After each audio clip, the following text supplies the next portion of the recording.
Ok, pues continuando entonces con el capítulo de entropía, hoy vamos a estar trabajando con sistemas abiertos.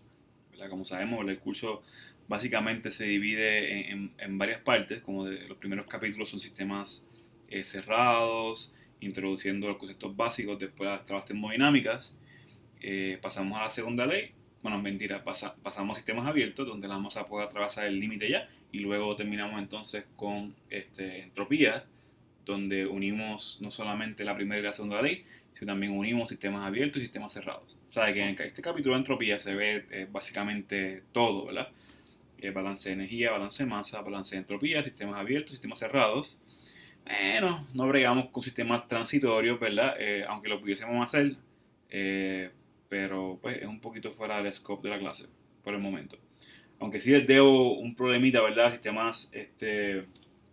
Sistemas transitorios, que lo voy a hacer un poquito después para los que les interesa, pero realmente no lo vamos a cubrir en un examen. Pero es importante entender que en la vida real, pues, eh, muchos de los procesos siempre son transitorios al principio y al final. ¿Sabes? En el medio, pues, pueden ser steady state, ¿verdad? Pero al principio y al final, pues, eh, siempre son transitorios. Hay algunos que son por naturaleza transitorios, por naturaleza, como el vaciado de tanques, por ejemplo, este, tanques como de tanque rígido, como el tanque estos de presurizados que vende Praxair o Linde, o que los alquilan, vamos a ponerlo así, lo que te venden es el gas. El rellenado o el vaciado de los tanques como estos, pues definitivamente es un proceso que es transitorio por naturaleza. Y vamos a ver, pero anyways, ¿qué vamos a hacer hoy? Hoy vamos a hablar del balance de entropía para sistemas abiertos, donde, ¡pum!, te tiro la ecuación ahí. Va, te la tiro de cantazo, no voy a derivarla, esto es simplemente, ¿verdad? Queremos ya salir del curso, ¿verdad? A ver si acabamos el semestre, donde tenemos esta ecuación que está aquí, ¿verdad? Que es básicamente la ecuación de balance de entropía, de balance de entropía para sistemas abiertos, ¿verdad? Donde en el lado izquierdo de la ecuación tenemos el término de entropía del volumen de control. Esta es la entropía que está dentro de mi volumen, de mi sistema, que es lo que yo escogí como volumen de control. Entonces tenemos que el diferencial de esa entropía dentro de volumen de control con respecto al tiempo tiene que ser igual al término de transferencia de entropía, donde tenemos el término que ya hemos visto ya, ¿verdad? La transferencia de calor con respecto al tiempo sobre la temperatura, donde tenemos una sumatoria, ¿verdad? Porque la sumatoria te está diciendo que tenemos que evaluar el término este que está aquí, con punto sobre t, en cada límite que ocurre transferencia de calor, ¿verdad? Teniendo en cuenta que la transferencia de calor es positivo cuando entra y negativo cuando sale, que eso es importante, ¿verdad? Porque en el momento en que se haga el análisis, pues hay que tomarlo en consideración. Y esto es lo que hemos visto hasta ahora en términos de transferencia de entropía. Y ahora se le añade entonces el término de transferencia de entropía por flujo de masa. Ya tenemos flujo de masa, ¿verdad? De entrada, donde I es de inlet por la entropía específica de entrada, menos el flujo de masa de salida, donde E es de exit por la entropía específica de salida. Fíjate, ¿verdad? Que tenemos también sumatorias aquí, porque puede haber más de un flujo de entrada y más de un flujo de masa de salida. ¿Okay? Esta entropía que está aquí es diferente a esta, de dos formas, ¿verdad? Primero, porque esto es entropía específica, kilojulios entre kilogramos Kelvin. Esto es entropía, que es kilojulios entre Kelvin. Si estamos hablando de sistema internacional, obviamente. Y en adición, esta es la entropía que está dentro de mi sistema, de mi volumen de control. Estas son las entropías que están entrando y saliendo por los flujos de masa, que son completamente diferentes. Eventualmente, este flujo esta masa pasa a ser más parte del volumen de control, pero son independientes, o sea, son diferentes. ¿Okay? Esto es lo que entra y lo que sale, esto es lo que está dentro como tal. Y pues finalmente también tenemos el término de la razón de producción de entropía, que muchas veces es lo que queremos buscar, ¿verdad? Porque sabemos que para sistemas reales, este término que está aquí tiene que ser mayor que cero, ¿verdad? Y si es menor o igual a si es menor que cero es imposible, y si es igual a cero, pues estoy diciendo que básicamente es reversible. Que sabemos que no puede ser en la vida real, ningún proceso puede ser reversible. Lo usamos como punto de referencia, ¿verdad? Pero no puede existir. Bueno, pues entonces, fíjate que si estaban bregando con sistemas en estado estacionario, que es típicamente, ¿verdad?, lo que usamos aquí lo que trabajamos en Termo 1 cuando bregamos con sistemas que son abiertos, ¿verdad? Porque si bregamos con transitorios, con sistemas cerrados. Abiertos, pues mayormente, ¿verdad?, bregamos con steady state. O siempre. Anyways, si estamos en steady state, pues eso significa que las propiedades del sistema, o el volumen de control en este caso, pues no varían con respecto al tiempo. O sea que en este caso, entonces la entropía dentro del sistema no está cambiando porque estamos en steady state. O sea que entonces el diferencial se va a cero. Y me quedó una ecuación como esta, ¿verdad? Donde en el caso particular que yo quiero, yo puedo manipular la ecuación para que me quede de esta forma, ¿verdad? Para cuando estamos en steady state y solamente tenemos un sistema que tiene una entrada y una salida solamente, pues entonces puedo manipular la ecuación de balance de entropía para sistemas abiertos para que me quede de esta forma, donde esto que está aquí es el cambio de entropía específica de la entrada con respecto a la salida. No es la entropía de mi sistema adentro, ¿verdad? Estas son las entropías por ejemplo, I1 sería la entrada y 2 sería la salida. Y lo pusimos de esta forma, ¿por qué? Porque hay unos casos especiales que les quiero enseñar. Okay, vamos a empezar con el primer caso especial. Bueno, ya estamos en steady state, tenemos solamente una entrada y una salida, ¿verdad? Pero hay un caso especial, ¿verdad? ¿Qué pasa cuando Q es igual a 0? Cuando es adiabático. Cuando es adiabático, pues entonces este término que está aquí se va a igual a 0. O sea que me queda entonces que el cambio, la entropía de salida menos la de entrada es igual al término de la razón de producción de entropía sobre el flujo de masa. ¿Okay? Pero fíjate que esto implica algo más, ¿verdad? Porque si estamos en steady state y también es adiabático, pues implica que siempre la entropía de salida del flujo de masa de salida tiene que ser mayor que la entropía del flujo de masa de entrada, ¿verdad? Porque sigma siempre tiene que ser igual a cero, es mayor que cero en sistemas reales. Y el flujo de masa, pues, siempre es positivo. ¿Sabes? Esto no cambia de signo, lo que cambia de signo entonces es sigma o el término de presión de entropía. Y si estamos en steady state y es adiabático, pues significa entonces que la entropía de salida siempre tiene que ser mayor que la entropía de entrada para sistemas que son reales, ¿verdad? Obviamente. Si un sistema que es adiabático en steady state y también es reversible, pues entonces el término de razón de presión de entropía se va a cero y me queda que finalmente la entropía de entrada tiene que ser igual a la entropía de salida. De hecho, también se acuerdan, ¿verdad? En un ejercicio que hicimos en las clases pasadas, que cuando pasaba esto, que llegamos hasta algo así, pues lo que hacíamos que le poníamos aquí como con una pequeña S, ¿verdad? Le poníamos una S para identificar ese estado que está aquí, ese estado que le decía yo como un estado ficticio, ¿verdad? Porque no es un estado real, es un punto de referencia, presumiendo que es reversible. Pero fíjate que no solamente es reversible y adiabático. Porque siempre llegamos a procesos isentrópicos del balance de entropía y para poder llegar aquí, y respectivamente, dice sistema abierto o cerrado, tiene que ser reversible y adiabático para que sea isentrópico. O sea que isentrópico, automáticamente cada vez que tú escuches esa palabra, esto es un proceso isentrópico, pues te está queriendo decir también en otras palabras que no solamente estamos en steady state, sino que es reversible y también es adiabático. O sea, todo esto está atado de la mano, ¿verdad? Así que eso es algo que tenemos que pensar. No podemos presumir que todos los procesos son isentrópicos al garete, ¿sabes? Porque hay unas implicaciones detrás de esto, ¿verdad? Bueno, yo creo que con esto tenemos una idea básica. Vamos a hacer un ejercicio, a ver cómo funciona esto. ¿Okay? Bueno, pues este es el ejemplo 5 del capítulo de entropía.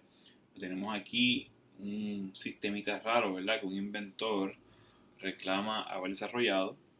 Un sistema aquí de tubos donde está diciendo el inventor que está entrando aire presurizado por aquí a una presión de 5.1 atmósferas y temperatura de salón, ¿verdad? Y algo pasa aquí adentro, que de repente entonces sale un flujo de aire bien frío por acá, a 0 Fahrenheit y a presión atmosférica. 0 Fahrenheit me refiero, ¿sabes? Estamos hablando de temperaturas por debajo del nivel de congelación de agua. el agua se congela a 32 Fahrenheit, ¿verdad? Y por aquí sale entonces, parte de ese flujo sale bien caliente por acá, sale bien frío por acá y bien caliente por acá, ¿verdad? Donde esto ocurre, según el inventor, sin transferencia de calor o trabajo. O sea que esto es básicamente como si fuera un pedazo de tubo, pues, flotando por ahí aislado, no hay más nada. Le metes una línea de aire presurizado y te saca aire bien frío por un lado y aire bien caliente por otro, de yo no sé dónde, ¿verdad? Y te dice que el flujo de masa, ¿verdad? En el estado 3 es un 60%, ¿verdad? Del flujo de masa de entrada, obviamente. Y también te dice que el gas se comporta como gas ideal. Digo, nosotros, eso vamos a asumir nosotros, ¿verdad? O presumir nosotros que presumimos que él se comporta como gas ideal, que sí es lo que ocurre en este caso. Y vamos a presumir que el calor específico es constante, ¿verdad? Vamos a ver que también esto es cierto en este caso. Ignorando ignorando efectos de energía cinética y potencial, ¿verdad? Me están pidiendo que evalúe si este aparato puede operar según reclamado, ¿verdad? Vamos a empezar entonces a ver qué es lo que hay aquí, ¿verdad? Empezando siempre, ¿verdad? Con la data. Vamos a meterle mano aquí. ¿Qué tenemos de información? Bueno, tenemos un tubito raro aquí, ¿verdad? Donde la entrada sería la parte de arriba. Y ese sería mi estado 1, donde me dan temperatura de entrada de ese aire presurizado, que es 70 Fahrenheit, y la presión entonces es 5.1 atmósferas, ¿verdad? Muy bien.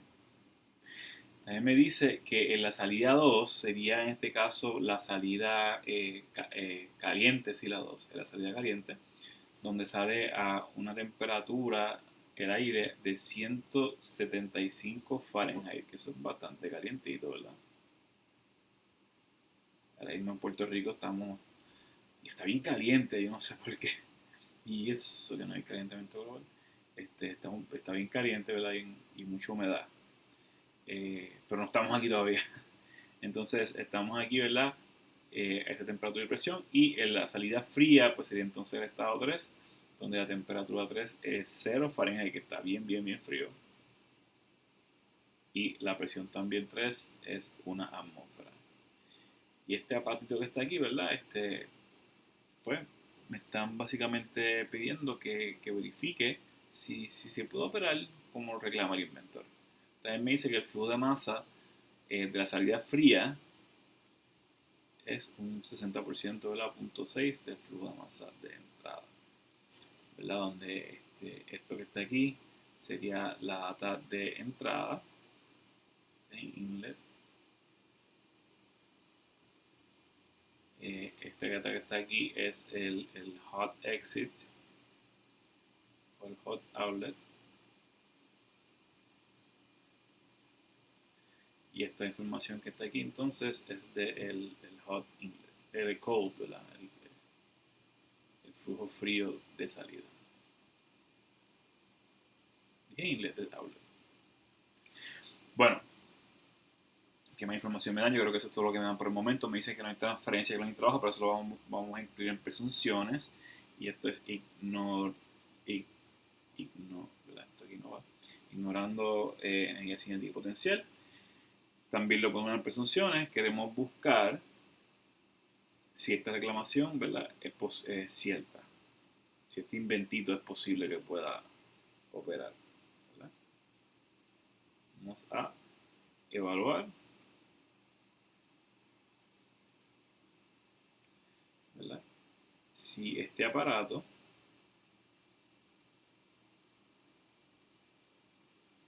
¿verdad?, puede operar según reclamado.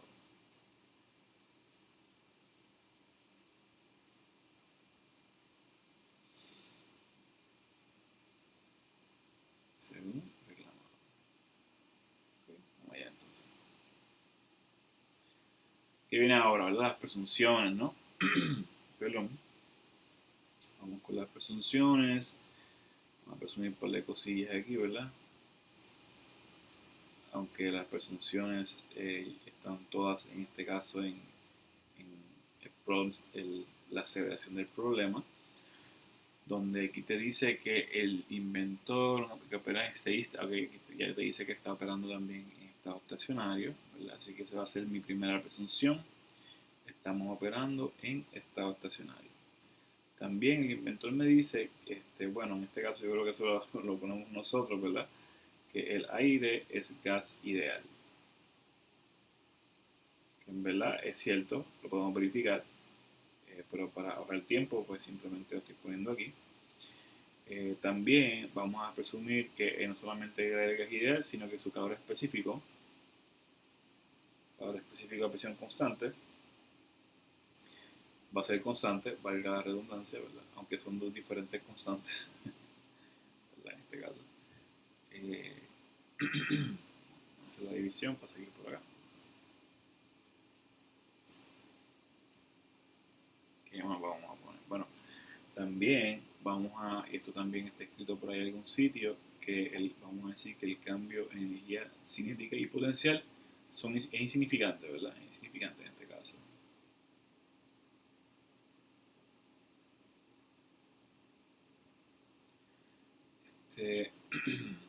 También en este programa me están diciendo que todo esto ocurre sin transferencia de calor en el volumen de control, ni tampoco trabajo. Que tenemos aquí, ¿verdad?, varias presunciones.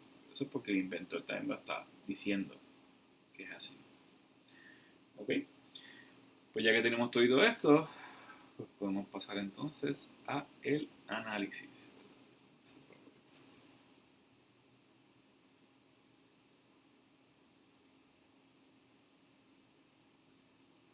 ¿Ok? Y entre, ¿cómo hacemos esto? ¿Cómo verificamos si esto puede o no funcionar, ¿verdad?, en la vida real? Pues yo creo, ¿verdad?, para que esto pueda ocurrir, lo que tenemos que hacer simplemente es verificar si el sistema cumple en base a las leyes termodinámicas.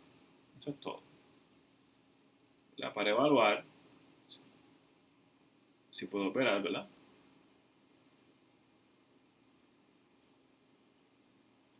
Para evaluar si operación es posible.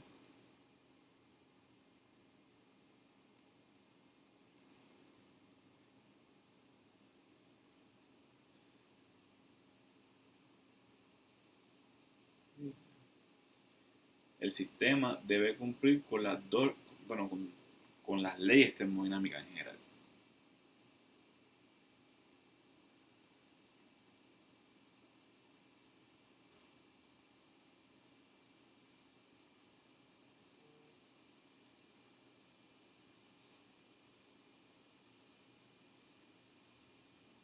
Con las leyes termodinámicas. Sabemos que son cuatro, ¿verdad? O sea, ¿saben de memoria?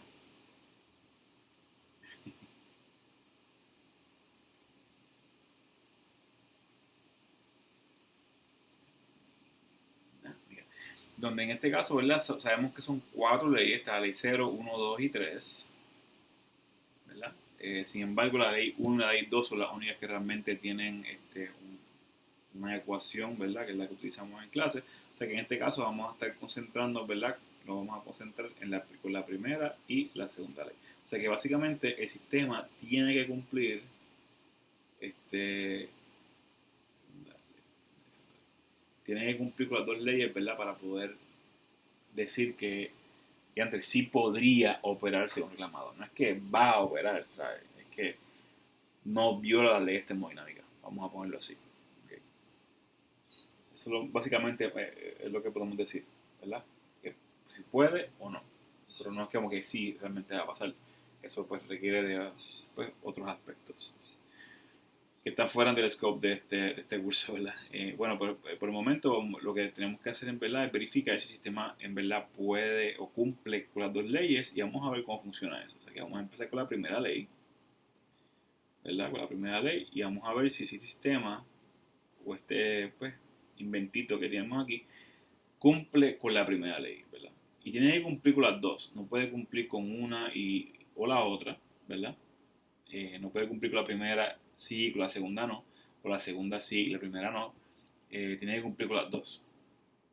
De hecho, en el libro de Sengel, no en el de la clase de mecánica, ¿verdad? En el de Sengel, hablaba un poquito sobre máquinas de movimiento perpetuo. ¿Ok? Son máquinas que, en teoría, ¿verdad? Siempre en la historia hemos tenido gente que ha querido inventar máquinas que se mueven perpetuamente, ¿verdad? Con el propósito de generar un device que no me cueste tanto operarlo, ¿verdad? Obviamente. Eh, y las invenciones de esta gente son increíbles muchas veces, ¿verdad? Lo que pasa es que nunca funcionan porque les falta un poquito de background, ¿verdad? Más ingenieril. Hay dos tipos de máquinas de movimiento perpetuo. Está la máquina de movimiento perpetuo 1, que se refiere entonces a las máquinas que violan la primera ley, y las máquinas de movimiento perpetuo 2, que violan entonces la segunda ley. Okay. En otras palabras, este, no puedes violar ninguna de las dos. Tienen que ser las dos. Tienen que cumplir con las dos. Bueno, pues entonces vamos a empezar con la primera ley, a ver qué pasa. Y la primera ley estamos hablando básicamente de balance de energía, ¿verdad? Balance de energía.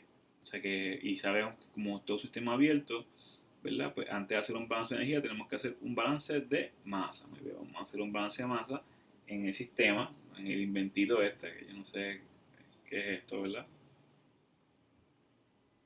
Ni de dónde es el ingeniero que se inventó este inventito. Bueno, tenemos entonces que el diferencial de masa del volumen de control, donde en este caso el volumen de control es invento completo, ¿sabes? Estamos hablando del tubito este completo, todo esto va a ser mi sistema.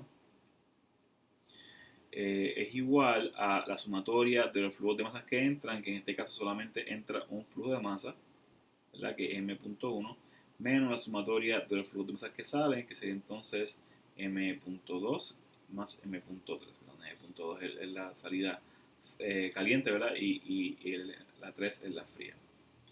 Sabemos, ¿verdad? Que como estamos en este otro escenario, pues entonces este diferencial de masa se va a cero.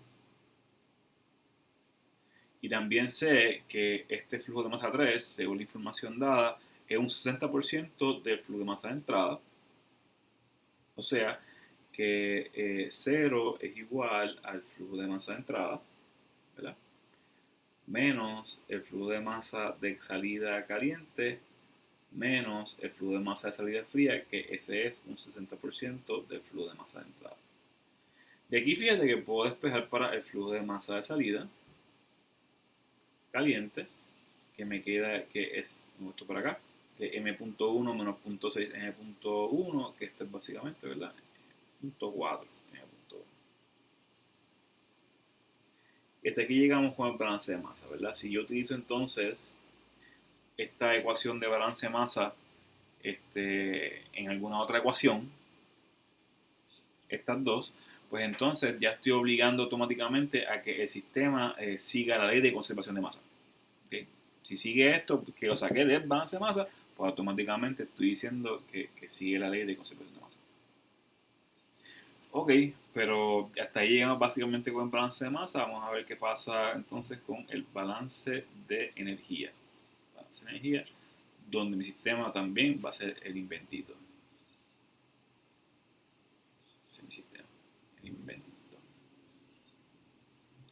Me queda entonces que ese diferencial de energía del volumen de control con respecto al tiempo, esta es la ecuación, ¿verdad? Es igual a la transferencia de calor neta de entrada de ese volumen de control menos, ¿verdad? La potencia neta de salida de ese volumen de control, ¿verdad? Más el flujo de masa de entrada M1 ¿verdad? Por entalpía 1 más la energía cinética de entrada, ¿verdad? 1 más la energía potencial de entrada. Fíjate que toda esta energía se refiere a la energía del flujo de masa de entrada. Eso no es la energía que está dentro de mi sistema. O sea, la energía que está en el sistema está acá. Esta E que está aquí es energía interna, cinética y potencial de interna, no entalpía, energía interna, cinética y potencial de mi volumen de control. Menos, lo escribo aquí abajo porque para no ocupar tanto espacio, menos el flujo de masa de salida, otra vez, ¿verdad? Por toda esa energía que se lleva. Entalpía 2, energía cinética 2 y energía potencial 2. menos también ese otro flujo de masa de salida, m.3, por toda esa energía que se lleva. Entalpía 3, más energía cinética 3, más volumen, energía potencial 3. Boom, ahí está. ¿Y qué sacamos de aquí? Bueno, sabemos que como estamos otra vez en estado estacionario, pues entonces este diferencial se va a cero. El inventor me dice que no hay transferencia de calor ni trabajo en este proceso, ¿verdad? Que esto ocurre básicamente milagrosamente por lo que está dentro del sistema, sin trabajo ni calor al exterior, ¿verdad? Y me queda algo así como esto, donde yo sé entonces que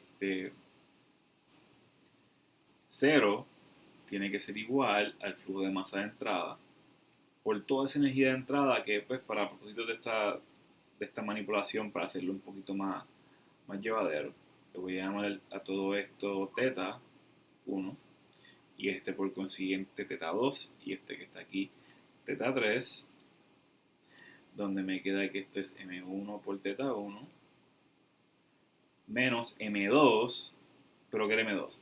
M2 es 0.4 m.1 por teta 2 y que era m.3 0.6 dado m.1 por teta 3. Ahí está. ¿Ok? Muy bien, muy bien. Entonces, ¿qué pasa aquí? Yo puedo sacar el flujo de masa de factor común, lo divido en ambos lados de la ecuación, 0 sobre el flujo de masa es 0 y flujo de masa sobre el flujo de masa es 1. O sea que me queda básicamente que 0 es igual a teta 1, ¿verdad? Teta 1 menos 0.4, ¿verdad? Teta 2 menos 0.6 teta 3. Ok, esto está bien chévere, ¿verdad? Esto está bien chévere. Aquí está. Está bien chévere, pero fíjate que porque ya están preguntando, pero acá, el profe nos dijo al principio que la energía cinética y potencial eran cero. Porque estamos arrastrando esto hasta acá abajo, ¿sabes? Porque no lo eliminamos de un cantazo y ya. Bueno, es verdad que yo dije que la energía cinética y potencial es cero. Bueno, lo que yo dije realmente fue que el cambio en energía cinética y potencial es cero, aproximadamente. No dije que la energía cinética y potencial era cero, ¿verdad? ¿Qué hacemos entonces? ¿Cómo podemos cancelar eso? Bueno, para cancelar los términos de energía cinética y potencial, pues tenemos que entonces poner en términos de cambio, ¿verdad? Pero para ponerlo en términos de cambio, tenemos un problemita, no sé si se fijaron. Tenemos un flujo de masa de entrada y tenemos dos de salida. O sea que en otras palabras estamos hablando de números impares de entrada y salida. Entonces, de hecho también aquí tenemos un punto 4, un punto 6. Dios mío, ¿qué hacemos aquí para ponerlo entonces en términos de cambio, verdad? Para que me quede 1 menos 2, 1 menos 3, qué sé yo. Bueno, hay que hacer un truquito matemático aquí, donde yo sé que al frente de teta 1 tenemos un 1 que no se escribe, ¿verdad? Siempre lo sabemos. Y ese 1 yo lo puedo romper en punto 4 y punto 6, ¿verdad? Yo puedo decir que punto 4 más punto 6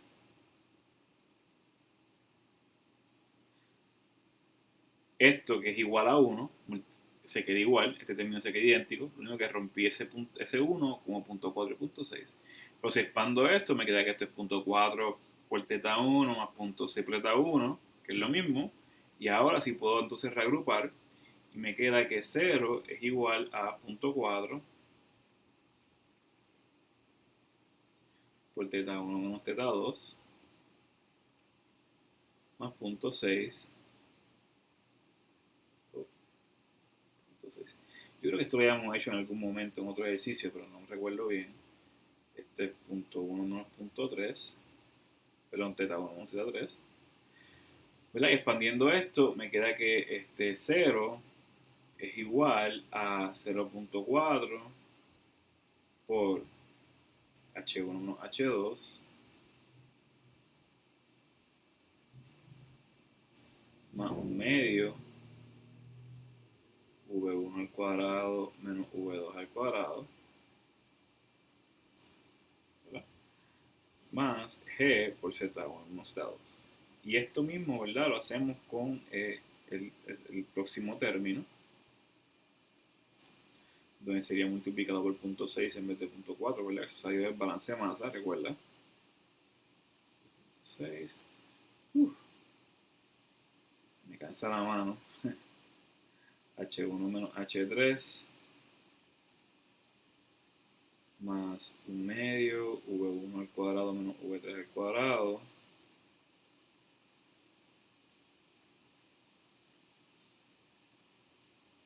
más G Z1 menos Z3. ¿Ok? O sea, ahora fíjate que los términos de energía cinética y potencial caen, ¿verdad? En cambio, pues ahora yo puedo decir que esto que está aquí es 0, esto que está aquí es 0, esto que está aquí es 0 y esto que está aquí es 0. Ahora sí, ahora hace sentido. Ahora sí que sí. Bueno, pues entonces con eso en mente, pues lo que me queda es que 0, ¿verdad? Es igual a 0.4, un 0, 0.4 por H1 menos H2 más 0.6, Dios, ¿qué aquí? Más 0.6 por H1 menos H3. Y esto está chévere, ¿verdad? Eh, ¿Qué más puedo hacer aquí? Bueno, como estamos bregando con gases ideales, estamos bregando con gases ideales,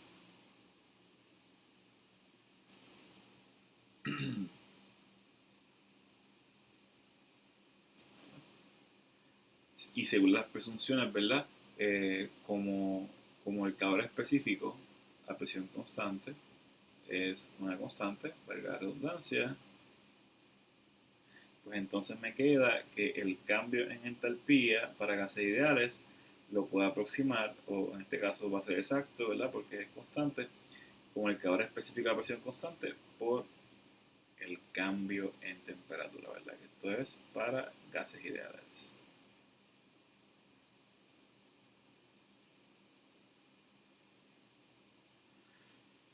Poniendo esto dentro de la ecuación, me queda que 0 es igual a 0.4 multiplicado por el calor específico a presión constante, ¿verdad? Multiplicado por T1 menos T2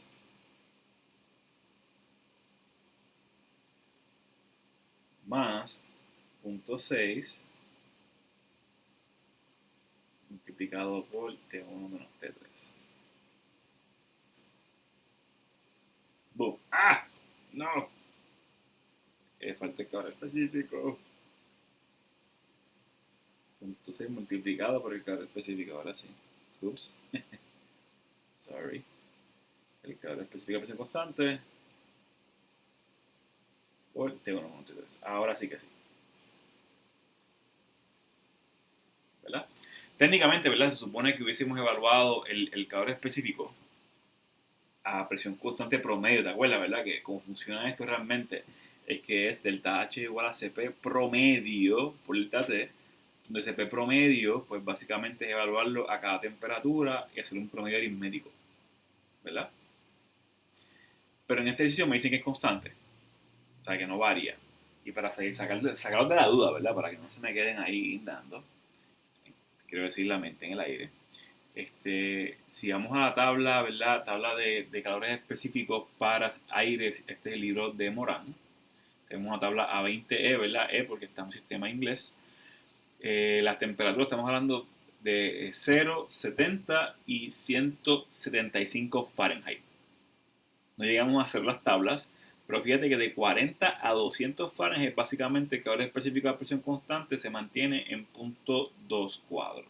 Bueno, aquí llega a 0.241, ¿verdad? Pero en el caso de esa temperatura, pues sería básicamente la temperatura 1, que es 60 Fahrenheit, y la temperatura 165, que está por debajo de 0.241, ¿verdad? Como puedes ver aquí. Y si se mueve el promedio aritmético, pues me queda como 0.24. O sea que básicamente en el rango de temperatura que estamos trabajando, ¿verdad? En este ejercicio realmente no cambia el calor específico. O sea que realmente sí es constante. Y como es constante, ¿verdad? Lo puedo sacar del factor común, divido en ambos lados de la ecuación y me queda entonces que 0 debe ser igual a 0.4 T1 menos T2 más 0.6 T1 menos T3. 0.6 Boom, ahí está. Y hasta aquí llegamos, ¿verdad? Yo creo que no podemos simplificar mucho más aquí. Aquí nos quedamos. Pero fíjate, ¿qué hacemos aquí? ¿Cuál es el punto de esto? Empezamos con un balance de energía en el invento, llegamos hasta acá abajo. ¿Y qué es lo que vamos a hacer? ¿Sabes? ¿Qué es lo que queremos sacar? Bueno, fíjate que en este caso de esta ecuación, lo único que me queda es temperatura 1, 2 y 3, que según la información del ejercicio, ¿verdad? Temperatura 1, 2 y 3, las 3 las tenemos, o sea que tenemos todo aquí. No hay nada que sacar de aquí. ¿Y qué hacemos entonces? Bueno, lo que podemos hacer es simplemente, ¿verdad? Verificar que, que la igualdad no es de cero, ¿verdad? Verificar que esta cantidad, Dios mío, pero ¿qué está pasando? Verificar que esta cantidad es cero.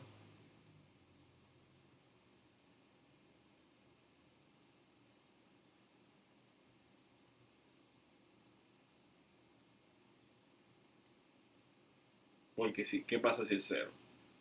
Si es cero, pues entonces los dos lados de la igualdad son iguales. O cero. Si los dos lados de la igualdad son iguales, pues entonces definitivamente el sistema es consistente y sigue la primera ley termodinámica. That's it. ¿Verdad? That's it. Entonces me quedaría que cero, fíjate que tenemos toda la información, o sea que 0, ups, 0 es igual a 0.4, ¿verdad? 0.4 por T1 menos T2, de T1 es 70 Fahrenheit menos T2, que T2 me parece que es 175, más 0.6, ¿verdad? 0.6 por 70 menos 0 Fahrenheit. Y haciendo la matemática esta, me doy cuenta entonces que esto que está aquí es igual a 0. Es igual a 0. Voy a verificar. O sea que básicamente 0 es igual a 0. Y como se cumple la igualdad, ¿verdad? Se cumple igualdad. O sea que sí, este sistemita sigue con el balance de energía, la primera ley termodinámica. Se cumple la igualdad. Por esta razón, o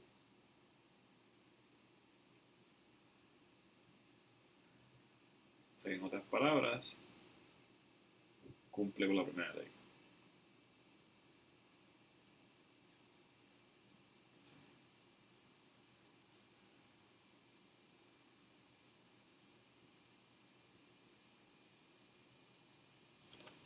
Cumple con la primera ley.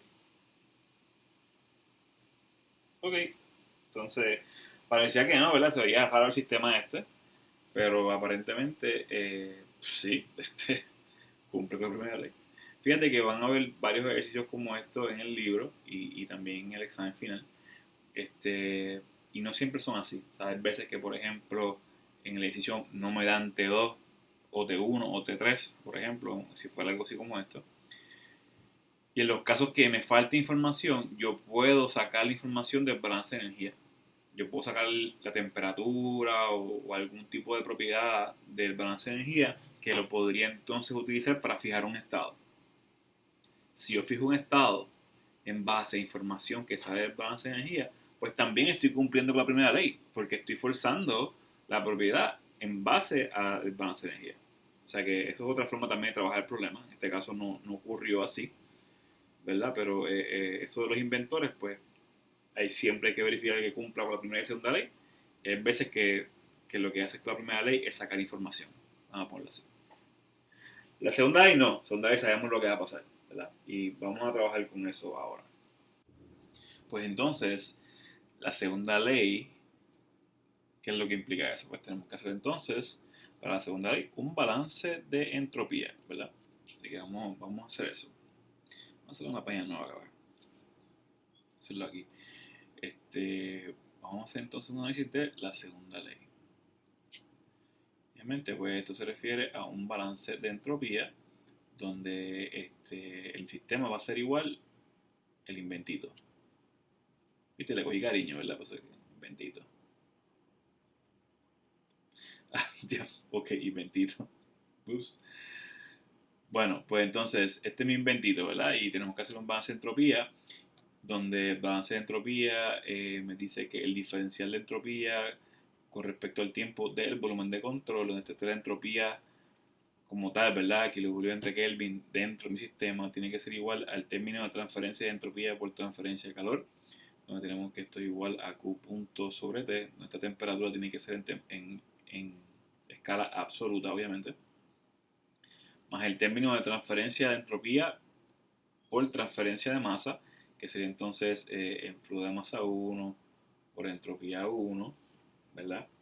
Menos, ¿verdad? El flujo de masa 2 por entropía 2, menos el flujo de masa 3 por entropía 3, 1, espérate, sí, menos el flujo de masa 2 por entropía 2, escribirlo aquí abajo, ¿verdad? Para usar el espacio más eficientemente, menos el flujo de masa 3 por la entropía 3, más el término de producción de entropía o la razón de producción de entropía, donde se me olvidó, ¿verdad? Ups, blooper.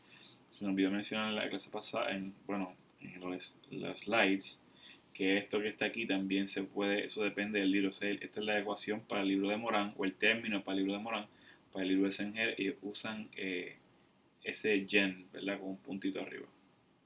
Pero es la misma cantidad, ¿verdad? La razón de producción de entropía, ¿verdad?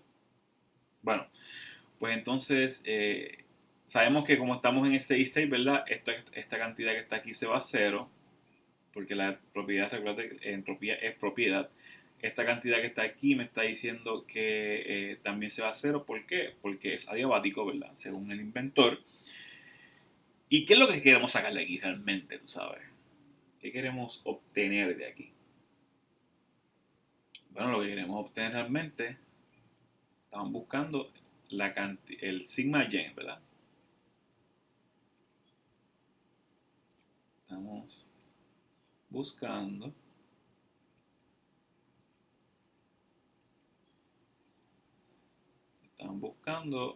la razón de producción de entropía. ¿Por qué? ¿Verdad?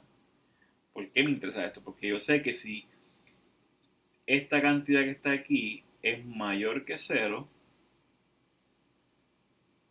pues básicamente sigue la desigualdad de Clausius, que aquí fue el balance de entropía, o sea que sí cumple con la segunda ley. Digo, bregando con sistemas en la vida real, ¿verdad? Sistemas actuales, la razón de producción de entropía tiene que ser mayor que cero, o sea que si esta cantidad es mayor que cero, pues sí cumple con la segunda ley. Sin embargo, si esta cantidad que está aquí es menor o igual a cero, pues no cumple. ¿Por qué? Porque si es menor que cero, pues básicamente es imposible según la desigualdad de Clausius, ¿verdad? Que de ahí fue que salió esta cantidad, esta ecuación. Y si es igual a cero, pues tampoco cumple, porque estoy diciendo básicamente que es reversible y en la vida real no hay procesos reversibles. ¿Ok? O sea que básicamente lo que estamos buscando, ¿verdad? Es esta cantidad, o sea que despejamos entonces, o sea, por eso es que te decía que es más claro con esto del balance de entropía, porque cuando estamos bregando con inventitos, ¿verdad? Y queremos verificar si cumple con la segunda ley, siempre, siempre, siempre esta cantidad es la que tenemos que buscar por esta información que está aquí. That's it. ¿Verdad? Y la única forma de buscar esta cantidad, ¿verdad? La razón de producción de entropía es del balance de entropía. No hay otra forma de hacerlo. Pues entonces me queda que sigma debe ser igual a el flujo de masa 3 por la entropía específica 3 más el flujo de masa 2 por la entropía específica 2 menos el flujo de masa 1 por la entropía específica 1. Sabemos que el balance de masa y la información que me dieron, yo puedo reescribir el flujo de masa 3 y el 2 de diferentes formas, donde el flujo de masa 3 es 60% del flujo de masa 1.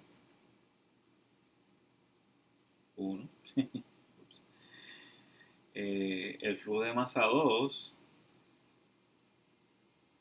es un 40% del flujo de masa 1.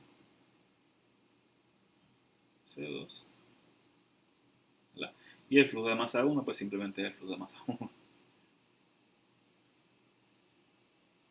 Bien chévere. O sea que tengo entonces que la razón de pulsión de entropía es función del flujo de masa 1 y de las entropías específicas de cada flujo de masa de entrada o salida. ¿Okay?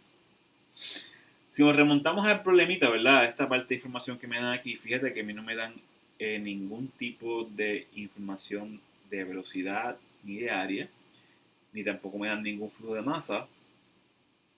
O sea que realmente el flujo de masa para mí no puedo buscarlo, es una cantidad desconocida. O sea, realmente yo no puedo en este ejercicio evaluar o buscar m.1. ¿Y qué hacemos entonces?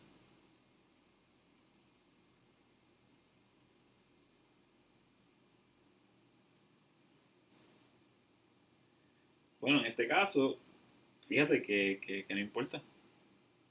Pues no importa porque el flujo de masa 1, siempre, el flujo de masa, por definición, siempre es positivo. O sea que realmente, ¿qué podemos hacer? Si no importa, porque el flujo de masa 1, o el flujo de masa en general, es mayor que 0 siempre.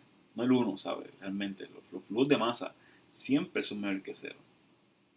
Y si son mayor que 0, pues entonces lo que yo puedo hacer es despejar para la razón de presión de entropía sobre el flujo de masa. Sobre el flujo de masa. Ya que no lo puedo buscar, pues simplemente hago esto. ¿Por qué? Bueno, porque ya yo sé que si esta cantidad que está aquí completa, ¿verdad? Esta ecuación me da negativo, pues significa entonces que la razón de producción de entropía es negativo. Si me da positivo, pues significa que también la razón de producción de entropía es positivo, ¿verdad? Porque el flujo de masa siempre es positivo. Vamos a ver.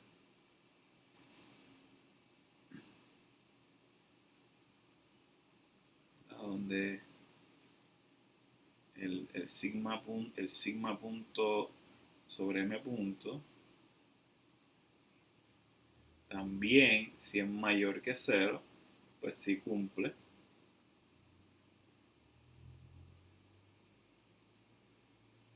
¿Verdad? Porque el denominador siempre es positivo.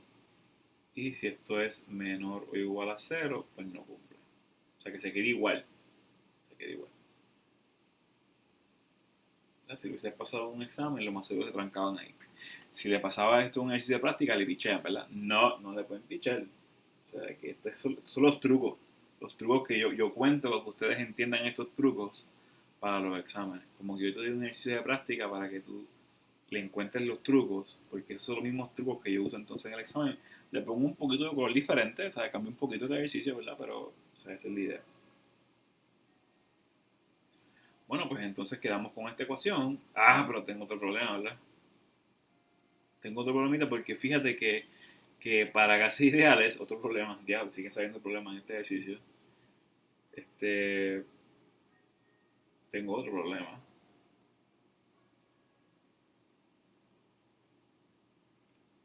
Para gases ideales, solo puedo buscar el cambio de entropía.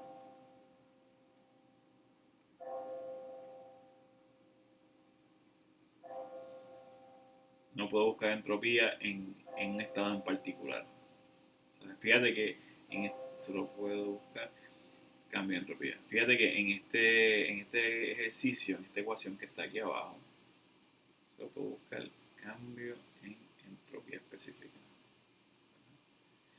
Y aquí tenemos entropía en estados discretos. Y como tenemos estados de entrada y salida que son impares, donde esto es entropía específica, no te confundas, lo que pasa es que yo escribo feísimo y se me cansa la mano para caerle al chaval y se pone feo. Más feo todavía ahí, Dios mío.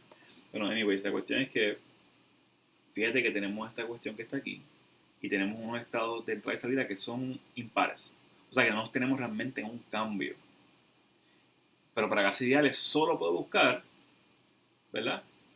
Cambio de entropía. ¿Te acuerdas? Tenemos dos ecuaciones. Tenemos esta ecuación que está aquí, donde el cambio de entropía para gases ideales tiene que ser igual a S super 0, evaluado a la temperatura 2, menos S super 0, evaluado a la temperatura 1, donde esto sería S1 más S2 menos S1, obviamente, menos la R particular del aire por el logaritmo natural de la presión 2 sobre la presión 1. ¿Te acuerdas de esto? Importante. También tenemos que este delta S, que sería S2 menos S1, podríamos utilizar la ecuación, ¿verdad?, de Cp promedio por el logaritmo natural de T2 sobre T1.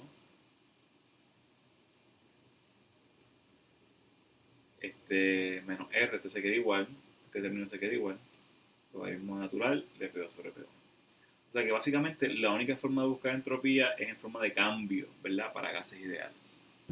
Entonces, ¿qué hago? Pues lo que pasa, ¿qué tengo que hacer? Pues tengo que expresar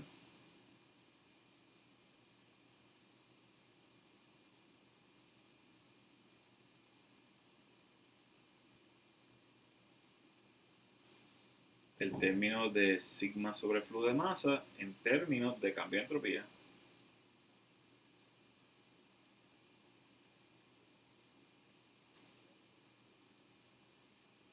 ¿Y cómo hacemos eso? Fíjate que eso hicimos ahorita ya, en el balance de energía, hicimos la manipulación matemática ya.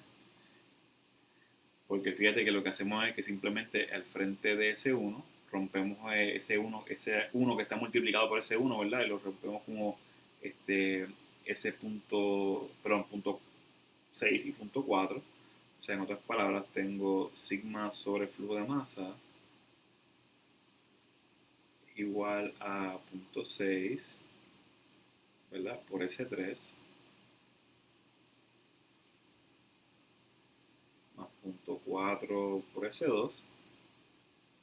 Y aquí decimos entonces que el 1 que está multiplicado al frente del S1, pues lo rompemos en punto 6 y punto 4, ¿verdad? Como hicimos ahorita. O sea que ahora básicamente multiplico este por este, y sacando de factor común, me queda que punto 6 por S3 menos S1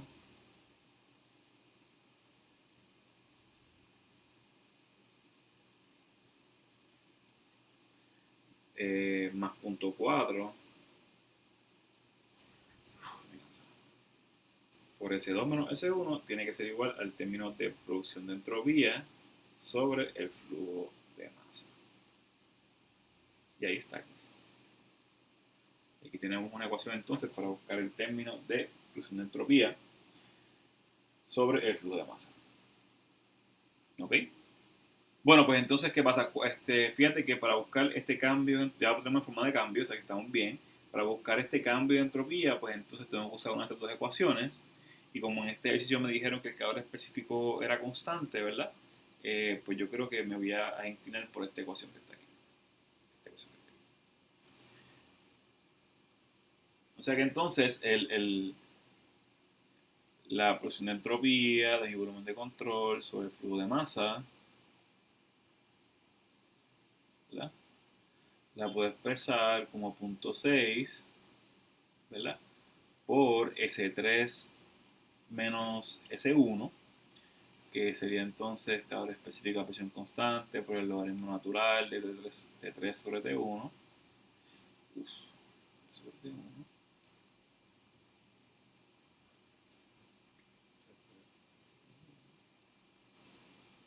¿Okay?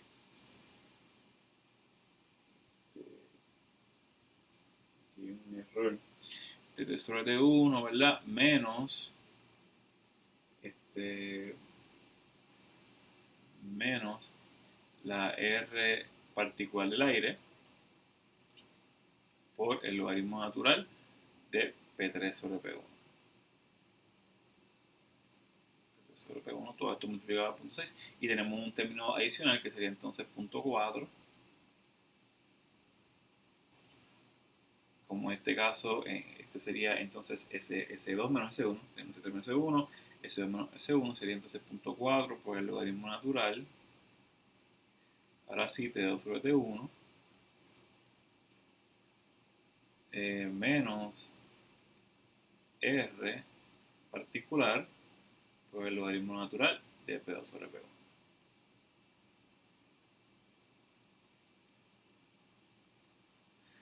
Y esta sí es la ecuación que tenemos que utilizar entonces. Esta es la que es. Bueno, pues fíjate, aquí tenemos varias cantidades que todavía no hemos buscado realmente. O sea, lo vimos por encimita, pero tenemos que buscar lo que es el calor específico porque ahora no lo podemos sacar de factor común. ¿Verdad? No tenemos esto, ni tampoco tenemos la R del aire. Así que vamos a buscar los dos, ¿verdad? Vamos a evaluarlo.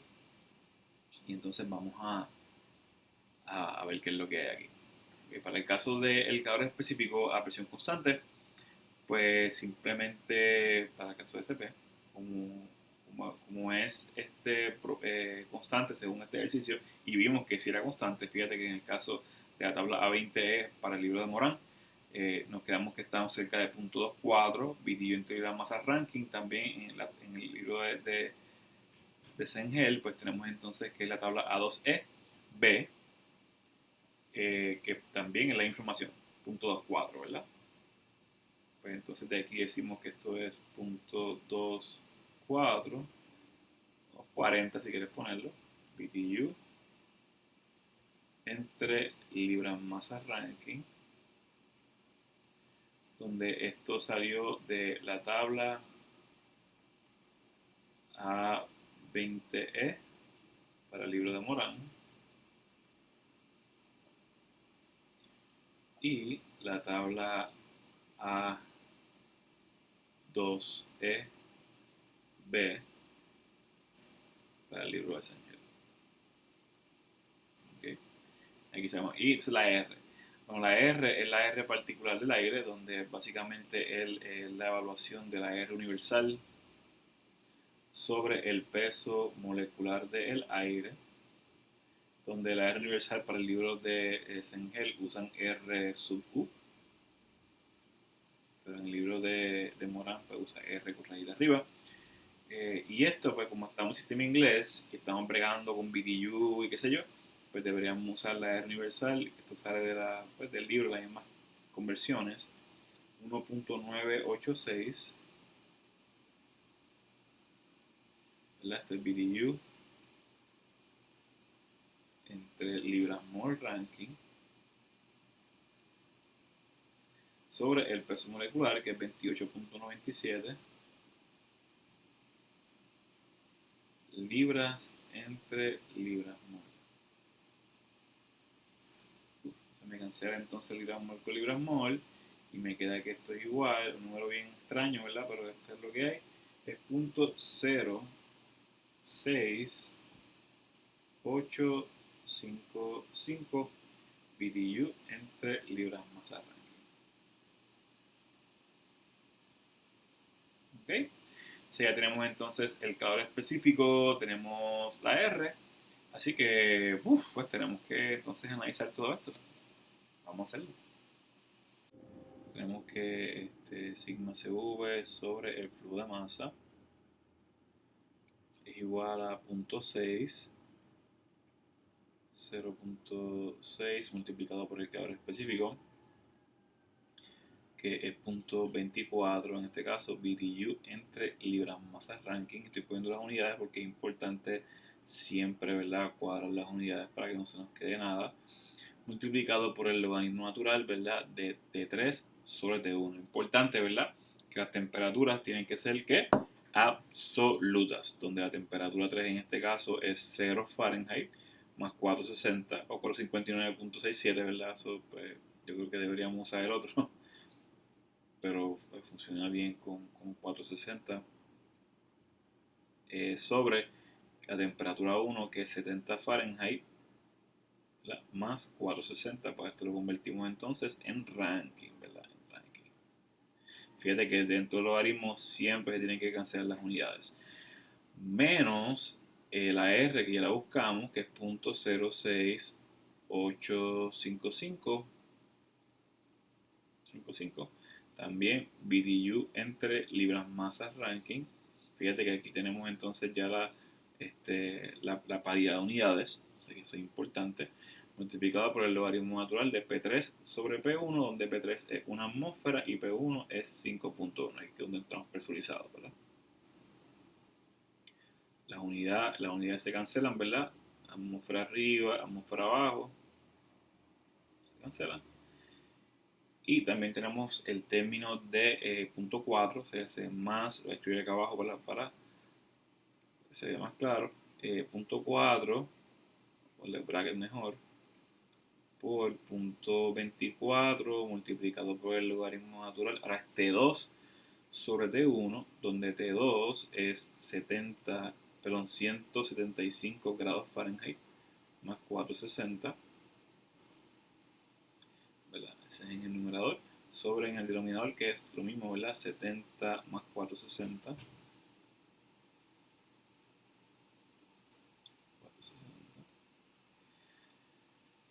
Menos la R particular del aire, 0.06855, multiplicado por el logaritmo natural de 1 sobre 5.1.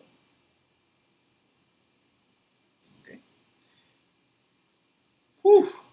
Evaluando todo esto, me queda que el término de la razón de reducción de entropía por el flujo de masa, lo que voy a hacer por término para que vea lo que da, me dio a punto 0.466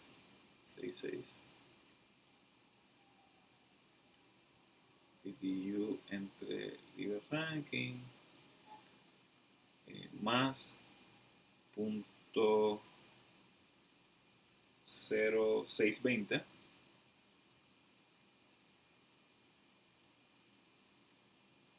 BTU entre Libre Ranking. O sea que obviamente todo esto me da un número positivo, que es punto 0. No lo sumé. Como punto 1, bicicleta, ¿verdad? 0.466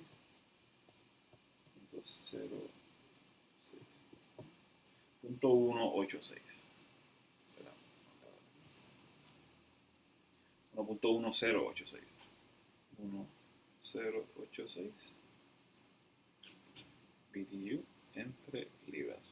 Como esta cantidad que está aquí es mayor que 0, ¿verdad?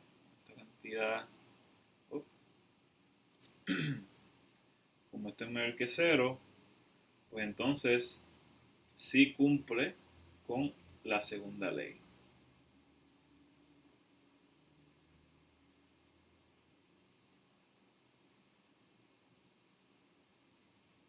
¿Verdad? Y como cumple con la primera y la segunda, pues sí puede operar según reclamado. ¿Verdad?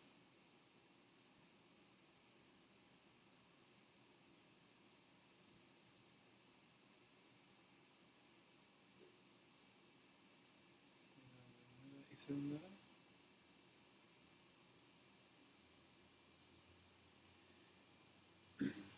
Sí puede operar según reclamado. Eso es lo más que podemos decir, ¿verdad? Si pudiese, ¿verdad? Si puede operar según reclamado. No es que exista, ¿verdad?